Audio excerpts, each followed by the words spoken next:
It is a summation of more than 20 years of research on one subject, and that is, why do some people do so well in life, while so many more do not? And the first thing let's talk about is the magic word. The experts call it the most important word as far as the results we get from life are concerned in this or any other language. And that word is attitude. It is our attitude toward life which will determine life's attitude toward us. Let's face the fact honestly that we shape our own lives, and the shapes of them will be determined by our attitudes. A person with a poor attitude toward learning, for example, isn't going to learn much until he changes his attitude. If we take the attitude that we cannot do something, we generally will not do it. An attitude of failure, and we're whipped before we start. So we know then that what we receive from life, what we accomplish or fail to accomplish, is due in large measure to our overall attitude. William James of Harvard University put it this way: "The greatest discovery of my generation is that human beings can alter their lives by altering their attitudes of mind." And isn't it wonderful that we have this measure of control?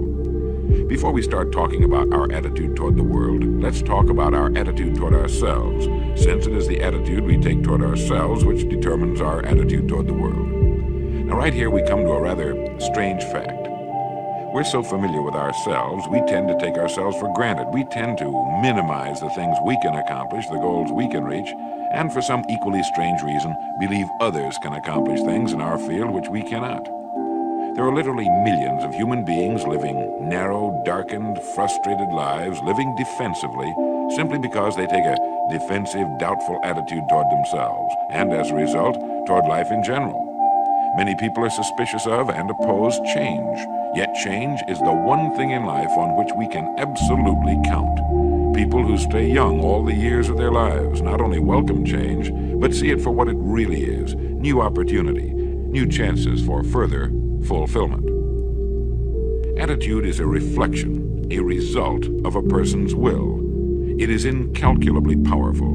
It can bring about marvelous results for us, but we need to train it patiently, day by day.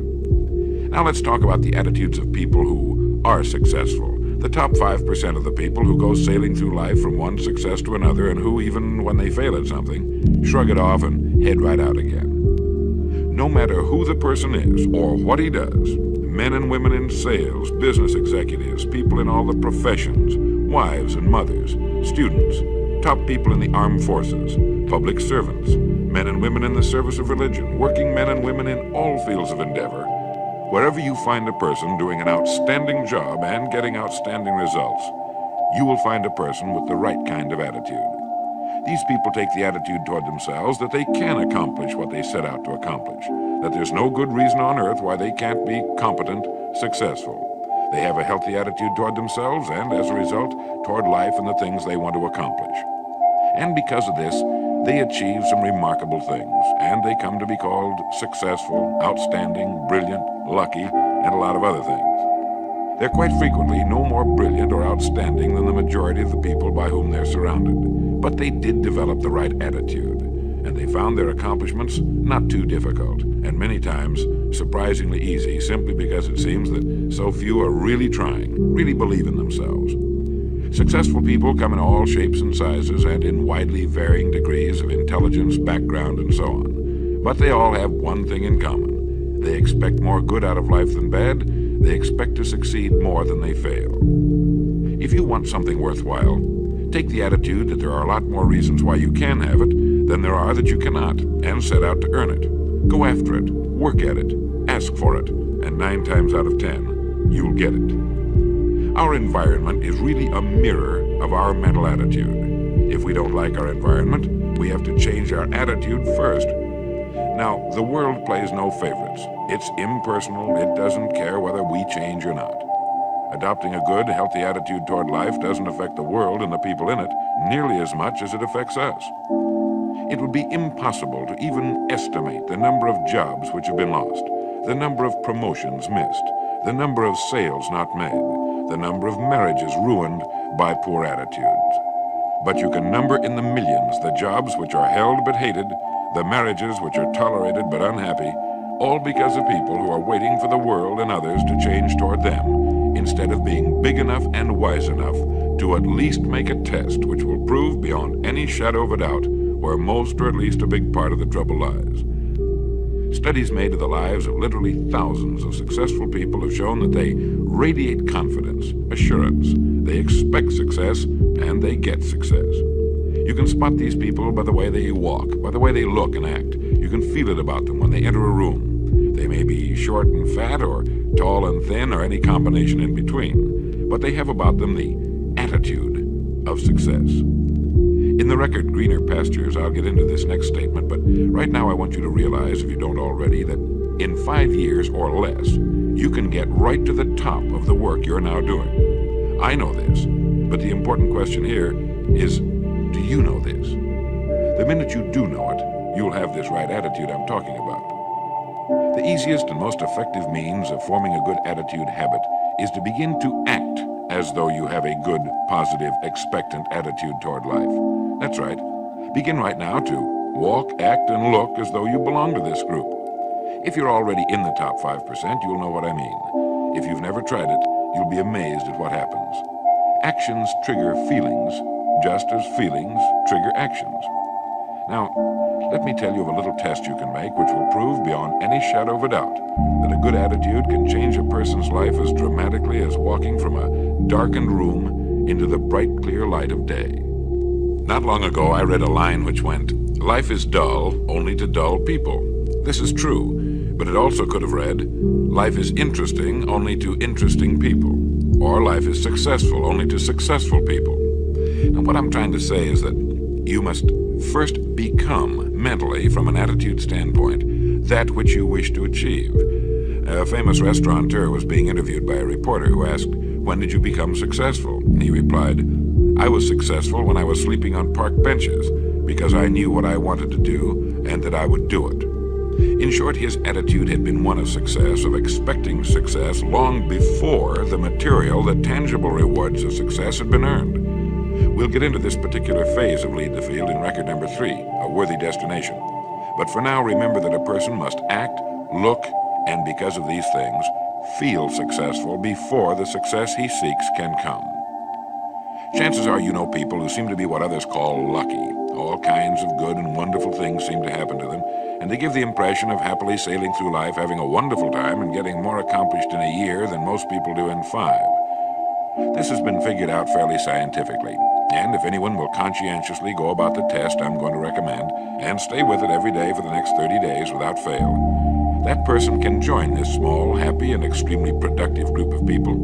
He'll find himself becoming lucky, as they say, and most of his problems will pretty well take care of themselves. Of this you can be sure.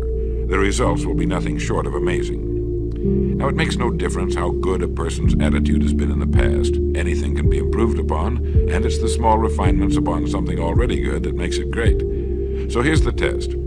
For the next 30 days, act toward the world, everything and everyone with whom you come in contact, with the attitude which represents the kind of results you want to achieve. That is, if the result you want is more success in what you're doing, act as though you are already in possession of the success you seek.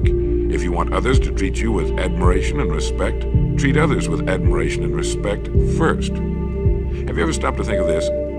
Every human being on Earth is the most important human being on Earth as far as he or she is concerned. You may never get anyone to admit it, but it's a fact.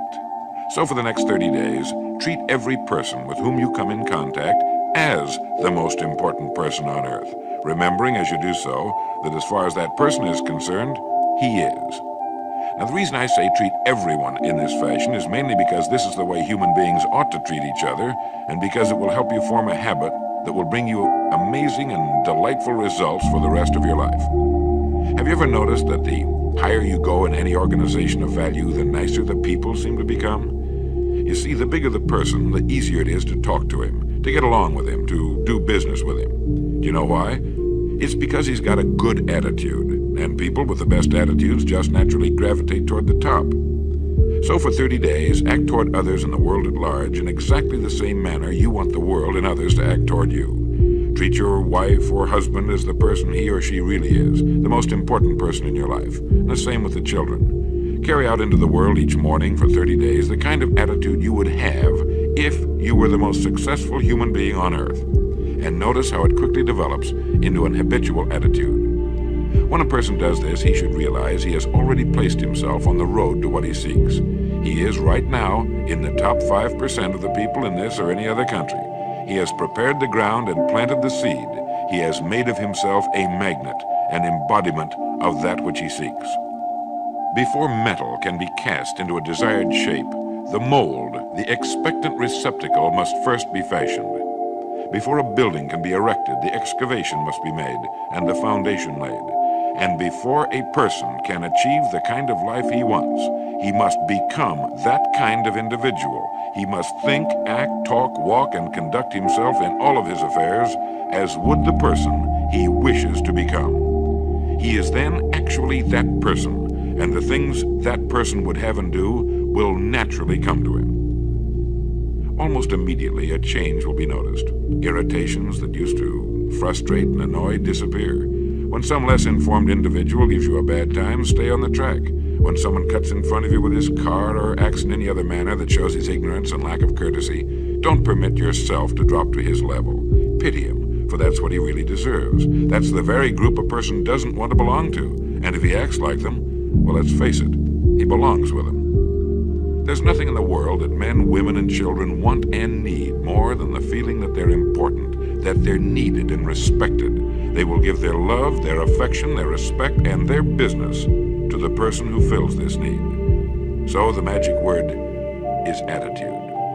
And in summing up, a few points to keep in mind. 1, it is our attitude at the beginning of a task which, more than anything else, will affect its successful outcome. 2, it is our attitude toward life which determines life's attitude toward us. 3, we are interdependent. It is impossible to succeed without others. And it is our attitude toward others which will determine their attitude toward us. 4, before a person can achieve the kind of life he wants, he must become that kind of individual. He must think, act, talk, walk, and conduct himself in all of his affairs as would the person he wishes to become. 5, the higher you go in any organization of value, the better will be the attitude you'll find. 6, your mind can hold only one thought at a time, and since there's nothing at all to be gained by being negative, be positive. 7, the deepest craving of human beings is to be needed, to feel important, to be appreciated. Give it to them, and they'll return it to you. 8, look for the best in new ideas. As someone said, I've never met a person I couldn't learn something from. 9, don't waste valuable time broadcasting personal problems. It probably won't help you. It cannot help others. 10, don't talk about your health unless it's good. 11, radiate the attitude of well-being, of confidence, of a person who knows where he's going. This will inspire those around you, and you'll find good things will begin happening to you. And 12, lastly, for the next 30 days, treat everyone with whom you come in contact as the most important person on earth. If you'll do this for 30 days, you'll do it for the rest of your life. In the next recording, I'll talk to you about greener pastures. But now in closing, remember the words of Walter Dill Scott of Northwestern University. Success or failure in any undertaking is caused more by the mental attitude even than by mental capacities. Thank you.